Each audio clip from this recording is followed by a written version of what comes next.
This is the Storyworks Roundtable, where we have conversations about craft, because becoming a successful author begins with writing a great story. The Storyworks Roundtable is changing its release schedule. We are going from a weekly format to a bi-weekly format, so episodes coming out every other week, at least over the summer, because, it's outdoors season and I need to be camping and kayaking and cycling and hiking as much as possible. Don't be surprised when next week there's no episode, but we will be back the following week. So don't think we've gone away. We won't be doing that. We're just mixing it up. Enjoy this week's episode. Kathryn and I talk about love. Love and writing, that is. Hello and welcome to this week's Storyworks Roundtable. Today, Kathryn and I are talking about love. Ooh la la. So French. My goodness. I cannot wait. It is very exciting. So, Kathryn, now that you've had a sip of water too. I know, right? Yes. You suggested this topic. Yeah. So I'm going to just hand it to you. Yeah. So I was reading, what was I even reading the other day?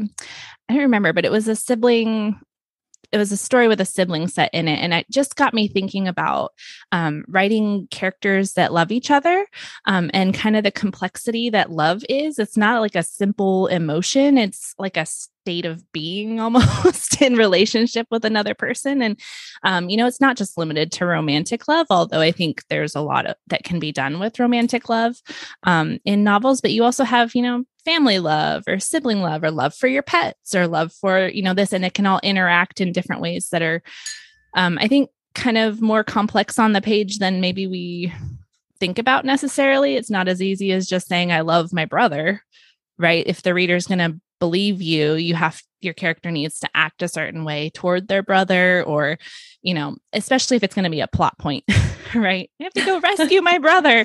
Well, have you spent the entire time picking on him and treating him like he's trash? Then the reader's not going to believe that your character wants to go rescue their brother. And so there's just different layers to this love thing. And I thought this could be really fun to explore.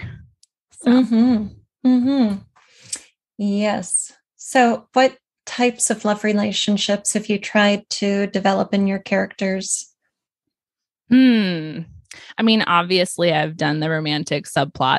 So you've got that kind of love, which I think is more of like an infatuation love. Sometimes it deepens into more of a, I don't know all the word kind of loves, but you know what I'm saying? Like a more of a romantic love, right? Where you're, have that relationship. And then you also have your familial love. And the short story I'm writing right now is two brothers, and you get a lot of sacrifice for family, and the way that they interact is very loving in a brotherly sort of way. And then, so that's kind of what I've messed with. I haven't done too many parent-child relationships. I don't think I've had a ton of parents playing a major role in my stories. For the most part, I have older characters that don't necessarily need them in the story, but that could be a really interesting one as well, especially if you're playing young adult fiction, where you want the parents to be loving toward their kids, but you also need to get them out of the way so that their kid can go off and have an adventure. So there's kind of that dichotomy that you get to balance. Yeah, it's interesting just thinking about what versions of love have I put into my story, and how do they develop as the story progresses? And, in Saving Annabelle, it's a family drama. So there are parents and children, and the sisters' love for each other, but it's really it's a first person point of view. So it's all about Greta's relationships with her family members, and the sister has major disabilities. And so you do get love from Annabelle, but it's very different So that relationship seems quite one-sided, and then her parents are another story. So I don't know. I think as you were talking, I was thinking about obstacles, and we're so used to the idea of the romance where we want the characters to be in love, but something is preventing them getting together, and they overcome that obstacle. And then at the end, they get to be happily ever after. But if you're looking at family love, where there's the interplay of loving someone versus liking someone, and duty versus freedom, and maybe time and distance or age gaps, or pushing and pulling. I think the complications and obstacles that we create in those relationships are going to be critical to developing and exploring that type of love. Yeah, absolutely. And I like how you said that duty and obligation, because I think especially in families, that plays a large part in, like, you may love your sibling, but how much of that is your parents telling you you're responsible for them and they're your duty, right? Especially, like, I'm picturing in You're Saving Annabelle, that little bit of that, like, oh, I need to take care of, right? And so that can be ingrained in a good way, where that becomes who they are in a positive manner, but it can also be very detrimental to the character. And, like, even in the short story that I'm writing, the older brother feels responsible for the younger brother, even if the younger brother doesn't want it. Right. And so there's that interplay of duty that kind of interferes with love in a little way, So that's a really interesting playoff of what, is it really love or is it obligation? Right. And if you don't really like somebody, because the families we create, the families we choose, it's built on our sympathetic relationship with each other, our common ground and shared interests and understanding of each other. Whereas the birth family, you don't have that choice. So you might feel like you love somebody just because you have to, but you might not really like that person or want to spend time with that person. And then, is it really love? We call it love. That's how we think of it. Culturally, that's the norm. But is it love? Can you love somebody and not like them? Yeah. I think you can. And that's where it's really fun, because you can really play into that, where you love someone, you would sacrifice for them, you would do things for them, but you don't necessarily maybe like who they are or who they've become or the path that they're on.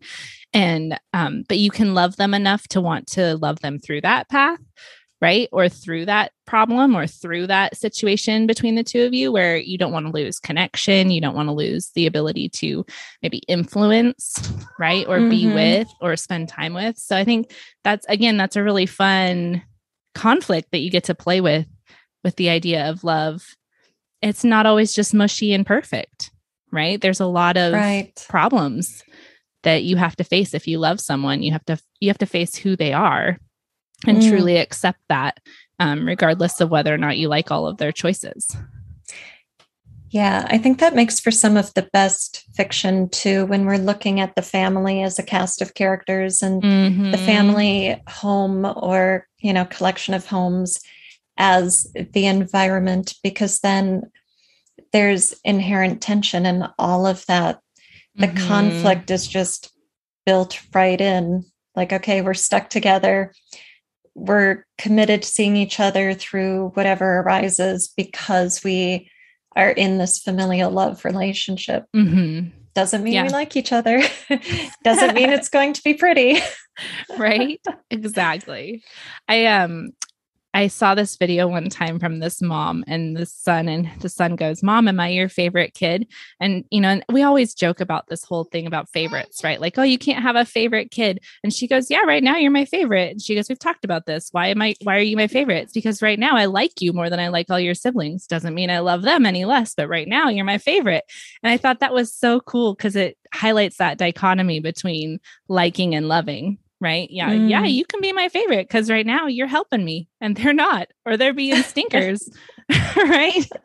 And so you can have that up and down, back and forth without losing that underlying thread of love, which can really hook everything together from beginning to end. And that's where, again, thematically, you can have, familial bond or familial love be a theme. Maybe the unbreakable bond of family love is your theme, but up and down, they don't like each other. They struggle. They really have those moments. And then at the end, you're like, nope, they're going to stick together. Or you could play it the other way, right? And have your theme be that love can't hold everything together all the time, so it's kind of fun that thematic undertone can stay, but you can really go crazy with that affection part of it. Yeah. Yeah, that's interesting. As we're talking and I'm thinking of examples, all the examples that come to my mind readily are from film or theater. Mm-hmm. It's like, okay, apparently I don't read a lot of family dramas, or maybe family dramas are harder to write. I mean, obviously I mentioned Saving Annabelle, but the stories that are coming to mind that play out these relationship dynamics so well have a chorus cast of characters where you are getting to know maybe 4 siblings and 2 parents, or siblings and spouses and their children and the parents. And so you have a lot of interplay, a lot of dynamics, a lot of relationships woven together. And to create that similar feeling in a novel, how many points of view are you going to have?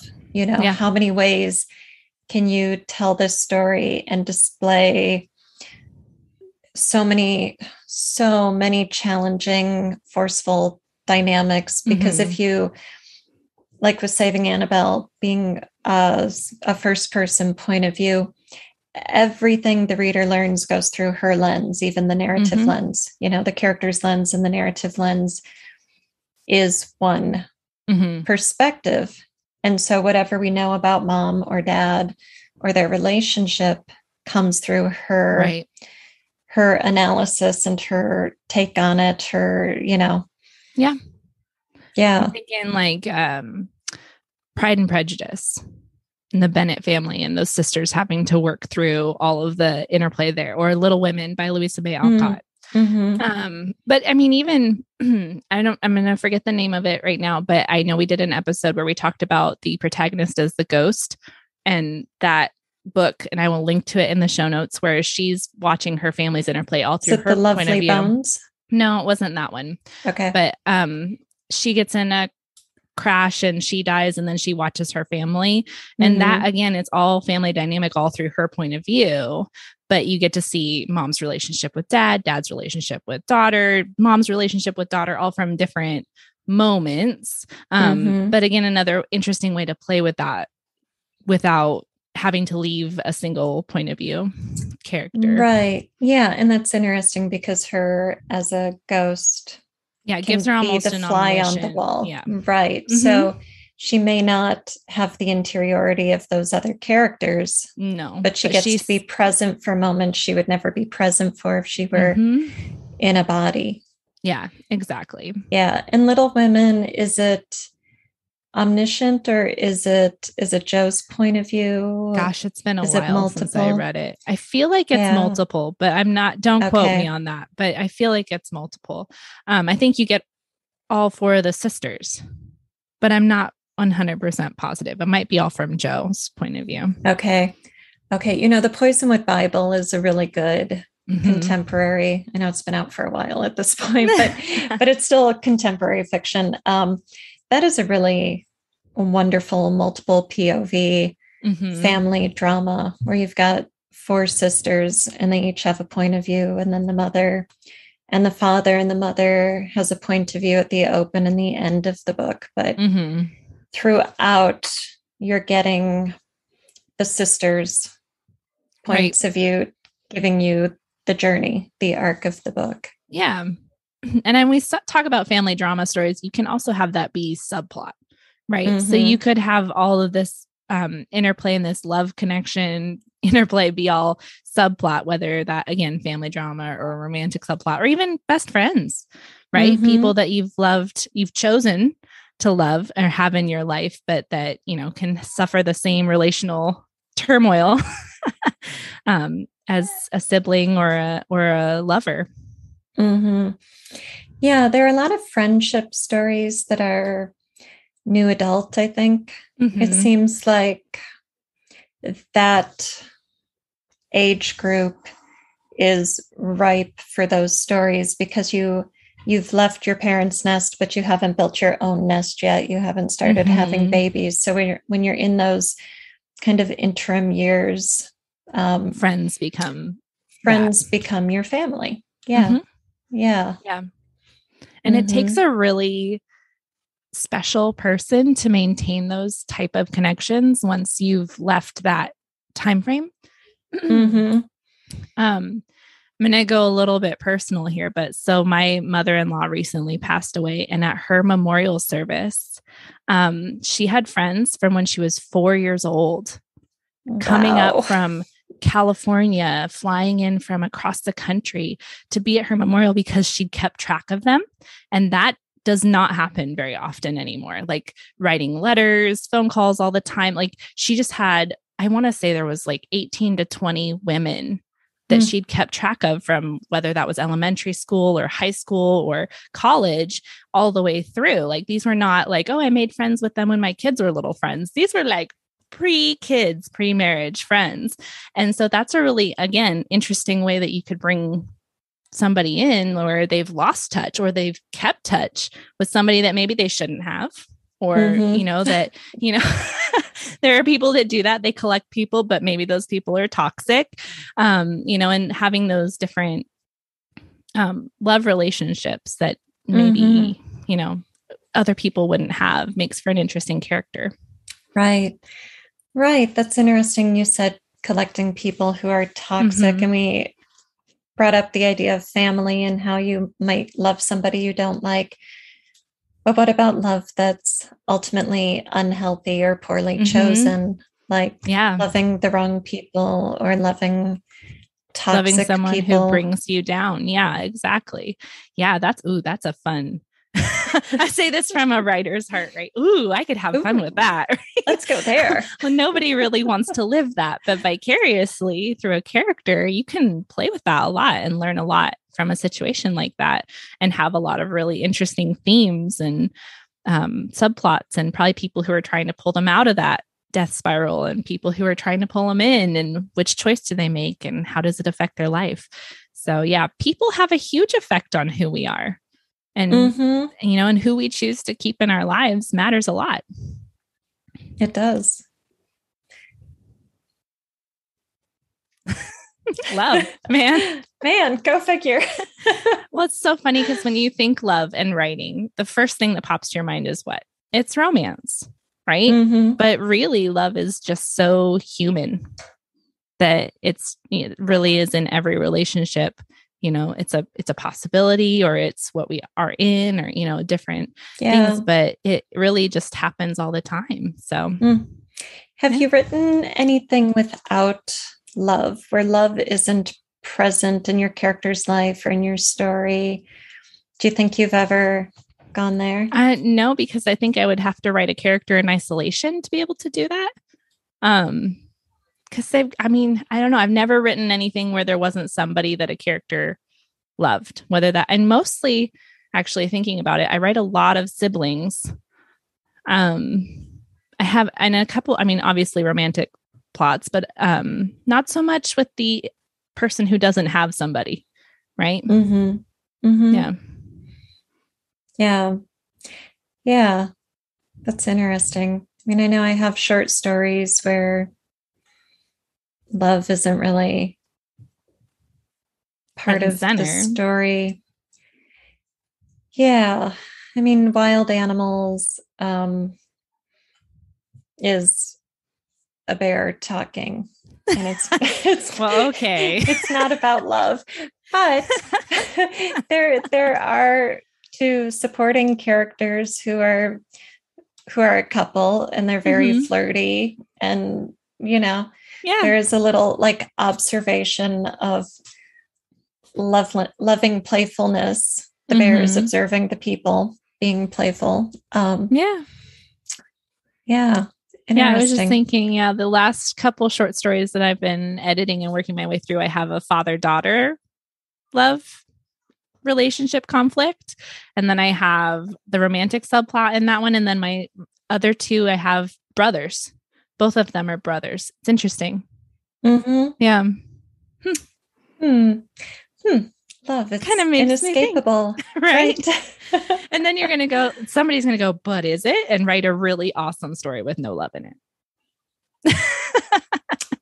I think that's a challenge, Kathryn. That's right. Exactly. I think we have our writing prompt. There you are. Write a story with no love anywhere in it. Yeah, well, I have a fable that is about a fur trapper, in the era of the voyageurs, and he gets stuck out in the wilds one winter and spends the winter with a wolf and a deer. Great heart. But I think, by the end of the story, you could call it something of a bromance, like a interspecies bromance. So I guess even that has love in it. Right? Again, I said to love is human. So I think even if we have to anthropomorphize in order to love, we're going to do it, right? Oh, I love my dog, or I love my cat, or, they love me back, Well, Thumper and Bambi right? Thumper and Bambi. Yeah. BFFs. Yeah. That's right. Wow. I don't know. There have to be stories out there without love, right? Yeah, maybe. I don't know. Again, like I said, I think you'd have to have a lot more isolation, or maybe some issues thinking Dan Wells' story that I'm going to have to link in the show notes about the serial killer kid. He's not a serial killer. It's I am not a serial killer. But he's a sociopath. But even there, his love is different, but it presents itself in the way that he attempts to act toward his family, or, that he reins himself in, or that he doesn't kill people. It's an act of love, right?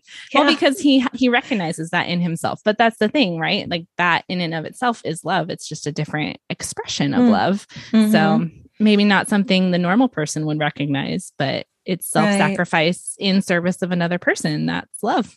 So, okay. American Psycho. I don't think there's any love in that. It's been years since I read it. It's been a long time. And I didn't enjoy reading it, but which might tell you that there's no love in it. There's no love in it. Yes. No, I mean, lots of, sexual conquest, but I don't even think you can, like, there's no romance. I don't think there's any self-love. I think there's zero love in it. There's posturing. There's interesting. Like acquiring for the sake of acquiring, having for the sake of having, and looking good for the sake of looking good. I mean, there's a lot of obsession, but yeah. Interesting. So, okay, Bret Easton Ellis may have given us our our book without love. There you go. Thank you for listening to this week's Storyworks Roundtable. If you enjoy the show, if you learn anything about Storycraft, or if you just feel like you're part of our community, the best way you can show us your support is by giving us a 5-star review wherever you find podcasts. We would really appreciate it. Now, don't forget, we will be back in 2 weeks with a brand new episode. And, these off weeks are a great chance to go into our back catalog. We have over 250 episodes on Storycraft. All of them are cataloged with show notes that are time-stamped at storyworkspodcast.com.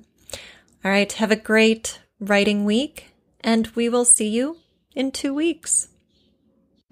Thank you for listening to the Storyworks Roundtable. Find all our shows, show notes, and videos at storyworkspodcast.com.